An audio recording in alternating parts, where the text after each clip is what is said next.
கர்த்தருடைய பிள்ளையே, வரங்கள் என்ற வார்த்தை உள்ள வசனங்களை அறிக்கை செய்வோமாக.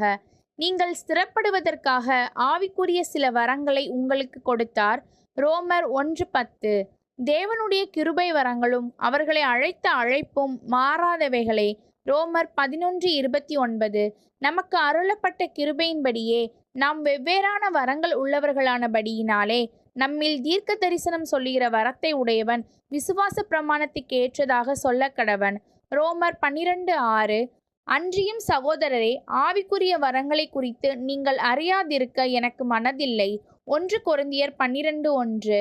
வரங்களில் வித்தியாசங்கள் உண்டு, ஆவியானவர் ஒருவரே. 1 கொரிந்தியர் 12:4.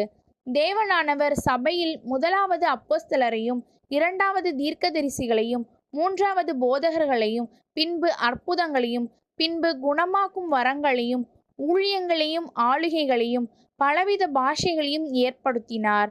1 கொரிந்தியர் 12:28. இப்படி இருக்க முக்கியமான வரங்களை நாடுங்கள். இன்னும் அதிக மேன்மையான வழியை உங்களுக்கு காண்பிக்கிறேன்.